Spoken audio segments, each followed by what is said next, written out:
మనతో పాటు ఉన్నారు నరేంద్ర గారు. అడుగుదాం. నరేంద్ర గారు, ఏంది రాయలసీమ ఎత్తిపోతల పథకం మీద ఏంటి మీ స్టాండు? పనికిరాని ప్రాజెక్ట్ అని అంటున్నారు టీడీపీ. ముచ్చిమర్రి ఉండగా ఎందుకు మళ్ళీ ఎందుకు అని అడుగుతున్నారు. ప్రకాష్ గారికి, వేణన్నకి, అట్లానే రాజు మీకు, ప్రేక్షకులకి అందరికీ నమస్కారం అండి. సార్, ఒకటి, ప్రాజెక్ట్ ఏదైనా చేసేటప్పుడు అది పనికొస్తుందా పనికిరాదా అని చెప్పని ఎవరైనా కానీ ఆలోచించుకుని మొదలు పెడతారు. చంద్రబాబు నాయుడు గారిది ఎప్పుడు ఎట్లా ఉంటదంటే, పెళ్లి ఒకళ్ళతో ఉంటది, రంగు ఇంకొకరితో సాగిస్తుంటాడు. ఆయన పంద ఎప్పుడు అదే. ఇవాళ ప్రజలకు అవసరమైనట్టుగా ఒక పక్కనటికి మీకు అంటే చిన్న ఉదాహరణ, వెనక్కి వెళ్తున్నా నేను కాదు, ఆ రోజు తెలంగాణ సపరేట్ గా నేను లెటర్ రాశానంటాడు, ఉమ్మడి ఆంధ్రాకి కూడా నేను ఫైట్ చేశానని చెప్తాడు. అంటే 2 నాలుకల పద్ధతి ఆయనంతా. దీనిలో ఏదొస్తే దాన్ని అక్కడ వాడుకోవడానికి. ఇప్పుడు అంత చెత్త ప్రాజెక్ట్ అనుకున్నప్పుడు ఇప్పుడు ఆయన ప్రకాశ్ అని చెప్తున్నారు కదా, తీసేసి క్యాన్సిల్ చేసుకోవాల్సింది. ఇప్పుడు రాయలసీమ ఎత్తిపోతల విషయంలో ఆ రోజు జగన్మోహన్ రెడ్డి గారు చాలా సామరస్యంగా మాట్లాడుకుని ఎవరికి ఇబ్బంది లేకుండా ఉండే విధంగా మాట్లాడుకుని చేసుకుందామని చెప్పని అనుకున్నారు. అప్పటికి గొడవలు కాకుండా ఉండడానికి కొంత పోలీస్ ఫోర్స్ కూడా తీసుకొచ్చారు. సామరస్యం అంటే పబ్లిక్ లో ఎక్కడ రివోల్ట్ రావచ్చేమో అని ఒక డౌట్ వచ్చి పోలీస్ ఫోర్స్ కూడా పెట్టి మరి ఇది అందరి యొక్క అండర్స్టాండింగ్ మీద జరుగుతుంది, ఎవరికి నష్టం లేకుండా జరగాలని చెప్పండి. ఎప్పుడైతే రాయలసీమ విషయంలో 2 రాష్ట్ర ప్రభుత్వాలు అప్పుడు ఒక అగ్రిమెంట్ కు వచ్చాయా? కేసీఆర్, జగన్మోహన్ రెడ్డి వచ్చారా? అట్లా కదండి. అంటే తెలంగాణ వాళ్ళకి నష్టం బాగా జరుగుతుంది దీనివల్ల అని చెప్పని కేసీఆర్ గారు వాళ్ళు కోర్టులో తేల్చుకోవాలని చెప్పి వాళ్ళు అనుకున్నారు. మేము కోర్టుకు వెళ్ళడం జరిగింది. కానీ ఎంత కాదన్నా అన్నదమ్ములమే కదండి.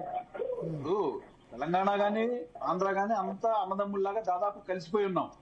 అప్పుడు అవసరాలకు బట్టి ఎంతవరకు కావాలో అంత టీఎంసీలు వాటర్ తీసుకోవడం జరుగుతుంది. ఇప్పుడు దాన్ని కంటిన్యూషన్ చేయబట్టే ఇప్పుడు రేవంత్ రెడ్డి గారు ఇన్ని రోజుల తర్వాత గబాల్ని నేను మాట్లాడాను, చంద్రబాబు నాయుడు గారితో వెళ్ళి పక్కకి పిలిచి పర్సనల్ గా మాట్లాడాను, నేను ఆపించేశానని చెప్పని అంటున్నారు. మరి చంద్రబాబు నాయుడు గారేమో నేను యాజ్ యూజువల్ గా నేను మాత్రం ఆ వాటర్ ని నేను తెప్పించుకుంటున్నాను, మన పందా మనం సాగించుకుంటానే ఉన్నాము, మనకి ఎక్కడా కూడా ఇది లేదంటే. ఇలాంటివి ఒక కాన్స్టిట్యూషన్ ప్రకారంగా లేదా లీగల్ గా కరెక్ట్ జస్టిఫికేషన్ జరిగేటట్టుగా ఏదన్నా ఒక బెంచ్ వేసి, 3 men committee bench, retired judges bench వేసి దానికి ఎట్లా జరగాలని చెప్పని వేస్తే బాగుంటుంది అనేది మొదటి నుంచి మా యొక్క ఆలోచన. ఎందుకంటే ఎవరికి ఏం చేసినా కూడా ఇద్దరికి నష్టం, ఎవరికి నష్టం జరిగినా కూడా అన్నదమ్ముల మధ్య గొడవ లేదు, వేరే బయట వాళ్ళైతే కాదు, ఇతర రాష్ట్రాలతో కూడా మనం పోరాడేది అనవసరంగా చేసేటటువంటి ఏమీ లేదని మా యొక్క ఆలోచన.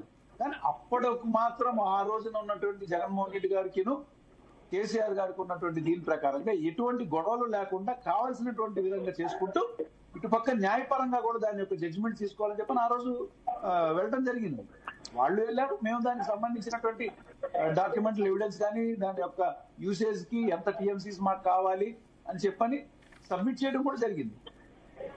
కానీ దాన్ని ఇప్పుడు ఇవాళ రేవంత్ రెడ్డి గారును చంద్రబాబు నాయుడు గారు వాళ్ళిద్దరూ చీకటి ఒప్పందాల కింద రూమ్ లోకి వెళ్ళి మాట్లాడుకుని ఒకటి చేసి బయట ఇప్పుడు ప్రకాష్ అన్నట్టుగా లెటర్లు ఇవ్వటం, ఈ ఎందుకు ఇవ్వాలి అట్లా? ఈ ద్వంద్వ వైఖరి ఎందుకు ఆయన మొదటి నుంచి కూడా మాకు అర్థం కావట్లేదు.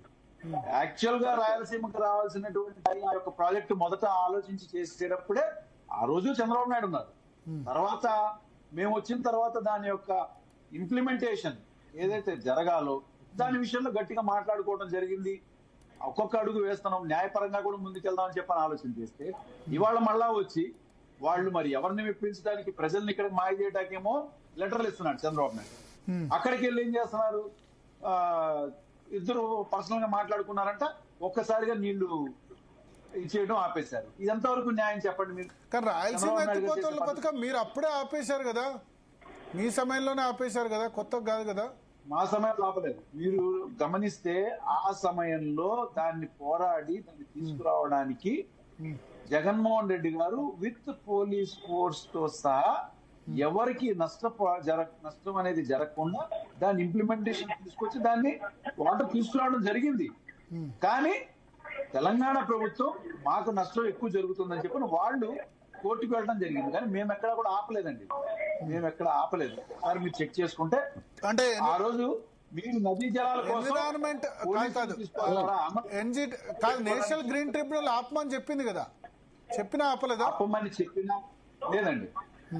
మీరు గమనించుకుంటే ఇనీషియల్ స్టేజ్ లో ఏదైతే మేము ప్రొసీజర్స్ ఫాలో అయ్యి దాని ప్రకారంగా జరగాల్సినటువంటి న్యాయబద్ధంగా వెళ్లాల్సిన అన్ని ప్రయత్నాలు మేము చేసుకుంటూ వెళ్తుండగా నేషనల్ గ్రీన్ ట్రిబ్యునల్ ఎవరికి నష్టం లేకుండా జరగాలి అంటే మీరు లీగల్ గా ఒక స్టాండ్ తీసుకుని దాన్ని కరెక్ట్ ప్రొసీజర్ లో ఆర్డర్స్ ప్రకారంగా మీరు ముందుకెళ్తే బాగుంటుందని చెప్పని అన్నారు. కానీ ఇక్కడ మాకు ఉన్నటువంటి ఒప్పందం ప్రకారంగా ఎవరికి నష్టం లేకుండా జరగాలి, అది కూడా రెండు రాష్ట్రాల మధ్య గొడవలు అనేది ఉండకూడదనే ఆలోచనతోనే ఆ రోజు మేము తీసుకున్న నిర్ణయం ఎత్తిపోతల పథకంలో ఎంతో కొంత న్యాయం ఇటు ఆంధ్రాకి జరిగింది, మరీ నష్టం అనేది తెలంగాణకి జరగకుండా ఆ రోజు ప్రయత్నం చేసి సామరస్యంగా ఇద్దరు ముఖ్యమంత్రులు కూడా దాన్ని మాట్లాడుకోవడానికి ఎన్నోసార్లు ప్రయత్నాలు జరిగినాయి.